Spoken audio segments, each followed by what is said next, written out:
الحمد للہ رب العالمین الصلاة والسلام علی رحمۃ للعالمین صلی اللہ علیہ وسلم واشهد ان لا الہ الا اللہ وحدہ لا شریک لہ واشهد ان محمدا عبدہ ورسولہ ارسلہ بالحق بشیرا ونذیرا یا ایہا الناس قد اذنکم شہر عظیم شہر مبارک شہر فیہ لیلۃ خیر من الف شہر جعل اللہ صیامہ فریضۃ وقیام لیلہ تطوعا من تقرب فیہ بخصلۃ من الخیر کان کمن ادى فریضہ فیما سواہ ومن ادى فریضہ فیہ کان کمن ادى 70 فریضہ فیما سواہ وهو الشهر الصبر والصبر ثوابه الجنة وشهر المواساة وشهر يزاد فيه رزق المؤمن أو كما قال عليه الصلاة والسلام وصل على جميع الأنبياء والمرسلين وعلى عبادك الصالحين أما بعد وقال الله تعالى في القرآن المجيد فأعوذ بالله من الشيطان الرجيم بسم الله الرحمن الرحيم یا ایہا الناس انک کادح الی ربک کدحا فملاقیہ صدق اللہ العظیم آمنت بما انزل اللہ من کتاب۔ اے انسان، بے شک تو مشقت کرتا ہی ہے، اپنے رب کی طرف پہنچنے میں محنت کیے جا، تیری اس رب سے ملاقات ہونے والی ہے۔ لوگوں، یہ وقت بہت تیزی سے گزرتا جا رہا ہے۔ ابھی پچھلے برس ہم نے عید الفطر اور عید الاضحیٰ کی نماز ادا کی، چند ماہ گزرے اور پھر ہم لوگ 15ویں شعبان سے گزر چکے ہیں اور انشاءاللہ ان قریب رمضان المبارک میں داخل ہونے والے ہیں۔ شب برات کو مسلمانوں نے برادران وطن کی طرح ایک جاترا اور میلے کی شکل دے دی ہے۔ جہاں تک میری اسٹڈی ہے کہ ابن ماجہ اور ترمذی میں صرف اس تعلق سے 2 حدیثیں ملتی ہیں کہ نبی کریم صلی اللہ علیہ وسلم نے اپنی پوری زندگی مبارک میں صرف ایک مرتبہ جنت البقیع آپ تشریف لے گئے تھے۔ کسی صحابی رسول کو نہ تو انفرادی طور پر اور نہ ہی اجتماعی طور پر آپ صلی اللہ علیہ وسلم اپنے ساتھ لے کر کے بھی نہیں گئے تھے۔ خود کے لیے اور مرحومین کے لیے مغفرت کی دعا فرمائی تھی اور یہ بھی فرمایا کہ اس رات میں آئندہ سال تک کے لیے تقدیر کے فیصلے کیے جانے کی بات کی تھی، اور اس رات میں فضیلت کے اعتبار سے بہت سارے لوگوں کی مغفرت اور جہنم کے عذاب سے نجات کی بات فرمائی تھی۔ اس رات کو رات بھر جاگنا اگرچہ عبادت ہے، تو نبی کریم صلی اللہ علیہ وسلم ہر رات میں عبادت کیا کرتے تھے۔ تم میں سے کوئی شخص اپنی پوری زندگی میں ایک مرتبہ بھی وہ 15 شعبان کو قبرستان چلا جاتا ہے تو وہ اس سنت کا ادا کرنے والا بن جائے گا۔ جو لوگ ہر سال جاتے ہیں وہ بھی ہر سال اجر کے ضرور مستحق ہوں گے۔ اللہ تعالی ہمارے تمام مرحومین کی مغفرت فرمائے، ہمارے تمام اقربین کو اپنے جوار رحمت میں جگہ عطا فرمائے، ہمارے تمام رشتہ دار جنہوں نے شرک سے بیزاری کر کے زندگی گزاری ان سبھی کو اللہ تعالیٰ اعلیٰ علیین میں جگہ عطا فرمائے، ان سبھی کے سیئات کو حسنات میں مبدل فرمائے، اپنی شفقت، محبت اور رحمت کی چادر اللہ ان پر ڈال دے، آمین۔ لوگوں، روزے کی فرضیت کے تعلق سے اللہ تعالیٰ نے جو بات فرمائی قرآن پاک میں فرمایا، یا ایھا الذین آمنوا کتب علیکم الصیام کما کتب علی الذین من قبلکم لعلکم تتقون۔ اے مومن لوگوں، تم پر روزے فرض کیے گئے ہیں جیسے کہ تم سے پہلے لوگوں پر فرض کیے گئے تھے تاکہ تم کو اللہ سے ڈرنے کا سلیقہ آ جائے۔ پچھلے اہل کتاب تورات، زبور اور انجیل کے ماننے والوں پر بھی روزے فرض تھے۔ آج بھی وہ لوگ فاسٹ اور دیگر ناموں سے روزے رکھتے ہیں۔ ہمارے ملک میں بھی اپواس، فاسٹ، ورت کے نام سے دوسرے لوگ بھی روزے رکھتے ہیں۔ آخر اس طرح سے ایک ماہ تک اللہ نے اپنی مخلوق کو بھوکا پیاسا رکھنا، اس کا مقصد کیا ہے؟ یہ اللہ کی طرف سے ایک مہینے کی ایک روحانی ورکشاپ ہے۔ یہ سالانہ اپنے ایمان کی بیٹری چارج کرنے کا ذریعہ ہے۔ گزشتہ 11 ماہ میں گناہوں میں مخلوق ڈوب چکی تھی، شیطان کی راہ پر مخلوق چل پڑی تھی۔ خالق کائنات نے ہم انسانوں پر رحم فرمایا کہ ایک ایسا مہینہ ہم کو عطا فرما دیا کہ ہم پھر سے توبہ کریں، پھر سے رجوع الی اللہ ہو جائیں، پھر سے رجوع الی السنہ ہو جائیں اور پھر سے رجوع الی القرآن ہو جائیں۔ آئندہ کس طرح زندگی گزارنا ہے اس کی عملی مشق اس میں کرائی جاتی ہے۔ اللہ کے حلال کردہ چیزوں کو حلال جانیں اور اس پر عمل کریں، اور اللہ کی حرام کردہ چیزوں کو حرام جانیں اور اس پر عمل کریں۔ اس وقت کھانا ہے اور اس وقت کھانا نہیں کھانا ہے، اس وقت تراویح پڑھنا ہے، اس وقت تہجد ہے، قیام اللیل ہے، 5 وقت کی نمازیں ہیں، قرآن مجید کی تلاوت ہے، توبہ ہے، استغفار ہے، اپنی غلطیوں اور گناہوں پر شرمندگی ہے اور اللہ سے معافی کے طلبگار ہیں۔ ایک ایسا ماشاء اللہ اور فوجی قانون لگا ہوا ہوتا ہے کہ ہم اس کے ٹائم ٹیبل میں بھی کچھ کمی زیادتی نہیں کر سکتے، بلکہ ہمیں ہر کام وقت پر ہی کرنا ہوتا ہے، اور اس میں اہل ایمان کی اجتماعیت کی بھی ایک شکل اس میں بنتی ہے۔ یہ روزے رمضان المبارک میں ہی فرض ہیں، اور رمضان المبارک کا آسمانی کتابوں سے بڑا گہرا تعلق رہا ہے۔ اس کے پہلے تمام آسمانی کتابیں اسی رمضان المبارک میں اتاری گئی، اور اس قرآن کے تعلق سے فرمایا کہ شہر رمضان الذی انزل فیہ القرآن ھدی للناس وبینات من الھدی والفرقان فمن شہد منکم الشہر فلیصمہ فمن کان مریضا او علی سفر فعدۃ من ایام اخر یرید اللہ بکم اليسر ولا یرید بکم العسر ولتکملوا العدۃ ولتکبروا اللہ علی ما ھداکم ولعلکم تشکرون۔ رمضان ہی کا مہینہ ہے جس میں اس قرآن پاک کو نازل کیا گیا۔ اس قرآن میں تمام انسانوں کے لیے ہدایت ہے، اس میں تمام انسانوں کو راستہ بتلانے کی کھلی کھلی نشانیاں اور حق و باطل میں فیصلہ کر دینے اور فرق کر دینے کا حکم موجود ہے۔ بس جو کوئی تم میں سے اس ماہ مکرم میں موجود ہو یا اس کو پالے تو اس کو چاہیے کہ اس مہینے میں روزے رکھے۔ پھر کوئی تم میں بیمار ہو یا حالت سفر میں ہو تو رمضان کے مہینے کے بعد دوسرے دنوں میں اس کی گنتی کو پوری کر سکتا ہے۔ اللہ تم پر آسانی چاہتا ہے، تم کو مشکل میں ڈالنے کا ارادہ نہیں رکھتا۔ یہ سہولت اس واسطے ہے کہ تم روزوں کی گنتی پوری کر سکو اور اللہ کی بڑائی بیان کرو اس بات پر کہ اس اللہ نے تم کو ہدایت کی راہ پر چلا دیا، اور اس لیے بھی کہ تم اس اللہ کا شکر ادا کر سکو۔ یہ شکرانہ کیا ہے؟ اس ماہ مکرم میں اللہ نے اپنی کتاب قرآن مجید کو نازل فرمایا، اس کا شکرانہ ہے، اور اس کتاب کے علاوہ اللہ کی دوسری کتابیں بھی اسی رمضان المبارک میں نازل فرمائی گئی، اس کا بھی شکرانہ ہے۔ یہ رمضان المبارک انسانی زندگی گزارنے کا ایک بہت بڑا پروگرام لے کر کے آتا ہے۔ مثلا روزہ رکھنا، سحری اور افطاری کرنا، تقوی پر قائم رہنا، اللہ کے خوف سے لرزتے رہنا اور اللہ سے ڈر کر زندگی گزارنے کا ہم کو سلیقہ آ جائے، اللہ کی موجودگی کا احساس ہم میں جگاتا ہے۔ رمضان مبارک اس لیے ہو جاتا ہے کہ اس ماہ میں اللہ نے قرآن نازل فرما کر اس ماہ کو ماہ مبارک بنا دیا۔ اللہ کے کلام کی عظمت اللہ کے قرآن سے ہے، اور ہم کو دعوت القرآن کی ذمہ داری بھی دی گئی۔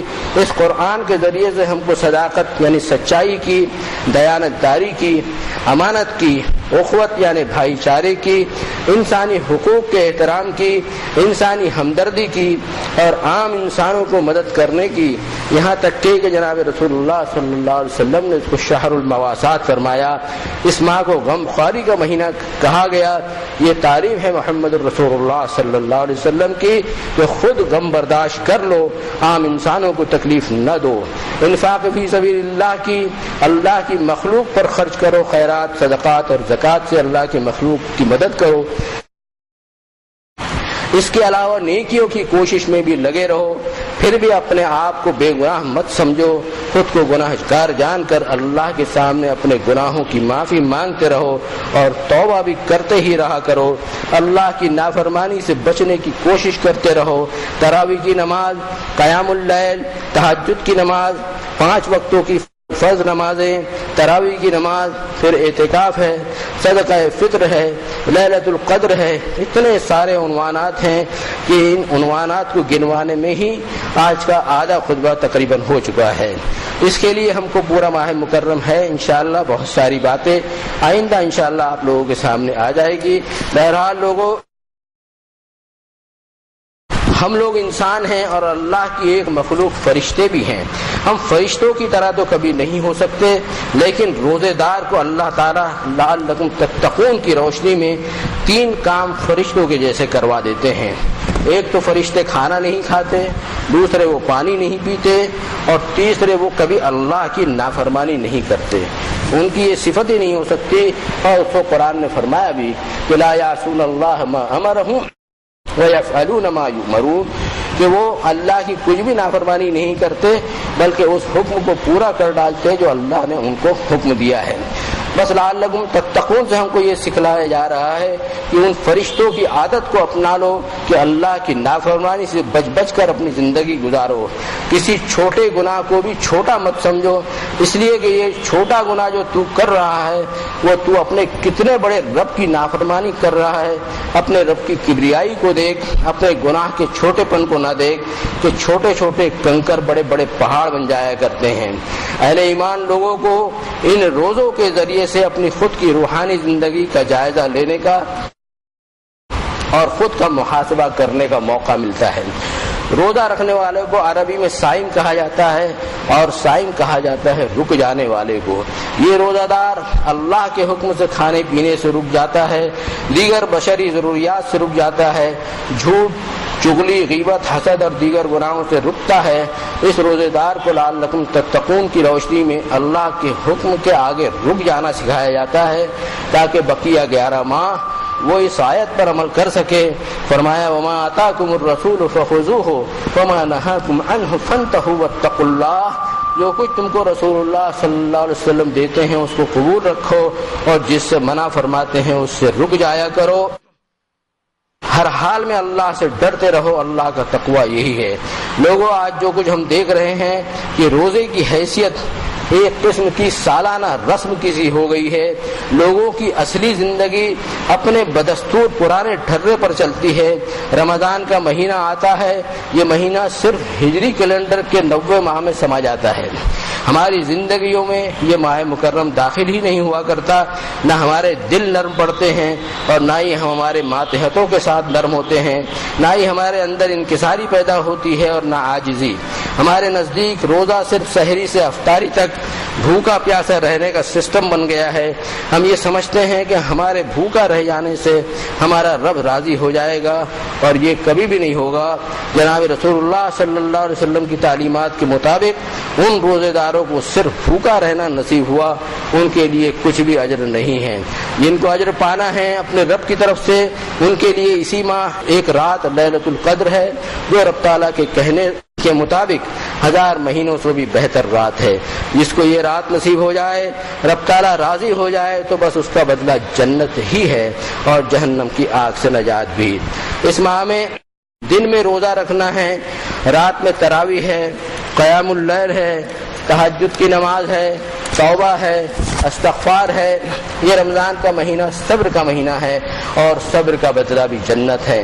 یہ مہینہ لوگوں کے ساتھ غمخواری کا مہینہ ہے، اللہ کی مخلوق کے ساتھ رحم کرنے کا مہینہ ہے۔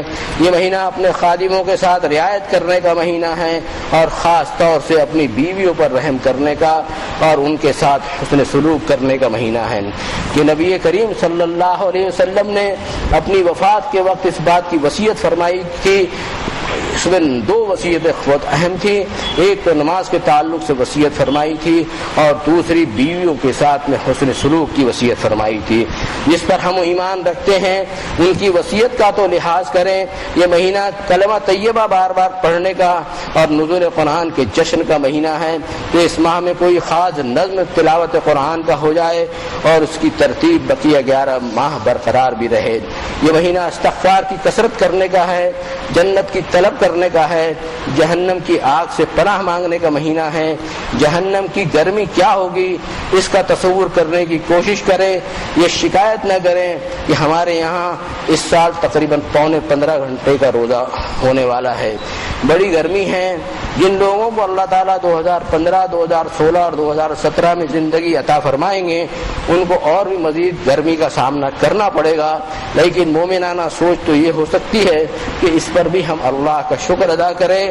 ہم دیکھیں روس والوں کا روزہ اس سال 22 گھنٹے کا، ڈنمارک والوں کا 21 گھنٹے کا، آئس لینڈ والوں کا 20 گھنٹے کا، اور کینیڈا کے لوگوں کا 18 گھنٹے کا روزہ ہے۔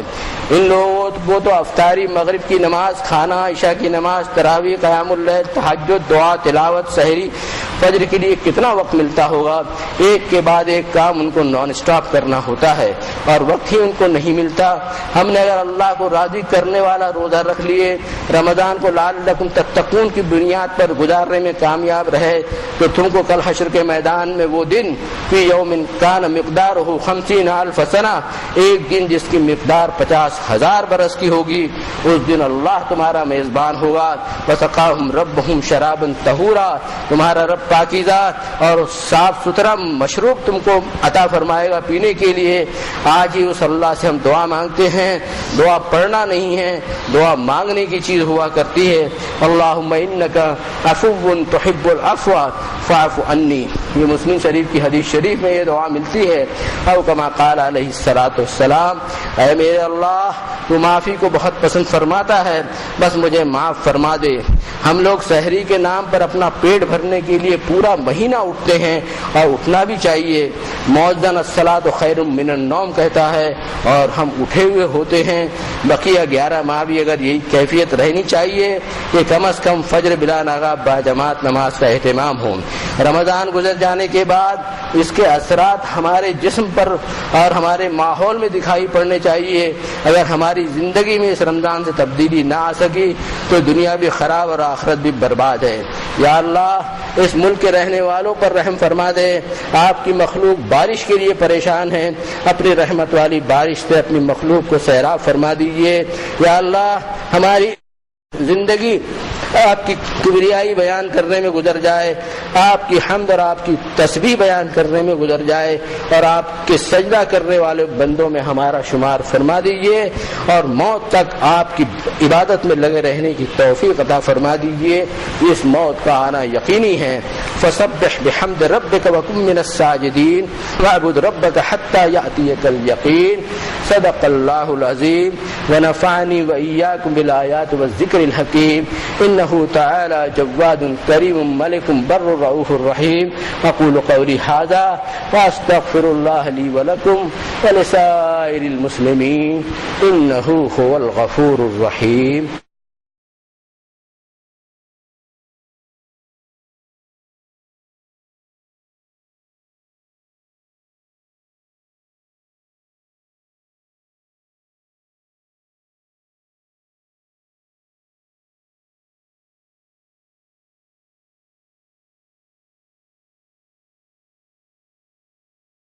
الحمد لله نحمده ونستعينه ونستغفره ونؤمن به ونتوكل عليه ونعوذ بالله من شرور أنفسنا ومن سيئات أعمالنا من يهده الله فلا مضل له ومن يضلله فلا هادي له ونشهد أن لا إله إلا الله وحده لا شريك له ونشهد أن محمدا عبد الله ورسوله أرسله بالحق بشيرا ونذيرا وداعيا إلى الله بإذنه وسراجا منيرا۔ صلى الله على النبي الكريم وعلى آله وأصحابه وأزواجه وأهل بيته وسلم تسليما كثيرا كثيرا۔ أما بعد، وقال الله تعالى في القرآن المجيد: أعوذ بالله من الشيطان الرجيم، بسم الله الرحمن الرحيم، إن الله وملائكته يصلون على النبي يا أيها الذين آمنوا صلوا عليه وسلموا تسليما، اللهم صل على محمد عبدك ورسولك النبي الأمي الكريم۔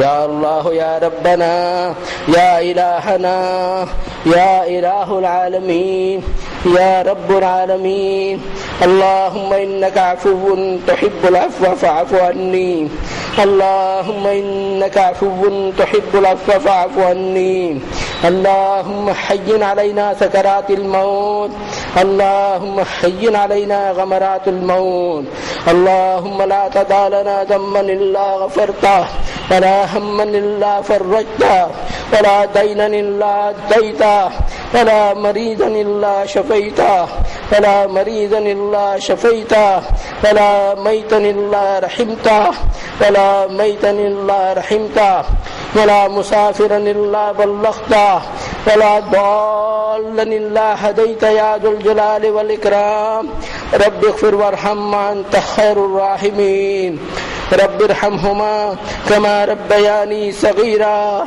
رب ارحمهما كما ربياني صغيرا اللهم رب اجعلني مقيم الصلاة ومن ذريتي ربنا وتقبل دعاء ربنا اغفر لي ولوالدي وللمؤمنين يوم يقوم الحساب اللهم اجرنا من النار اللهم اجرنا من النار يا مجير يا مجير يا مجير اللهم نور قلوبنا بالقرآن وزين أخلاقنا بالقرآن ونجنا من النار بالقرآن وادخلنا في الجنة بالقرآن وصل على جميع الأنبياء والمرسلين برحمتك يا أرحم الراحمين عباد الله اتقوا الله رحمني ورحمكم الله إن الله يأمر بالعدل والإحسان وإيتاء ذي القربى وينهى عن الفحشاء والمنكر والبغي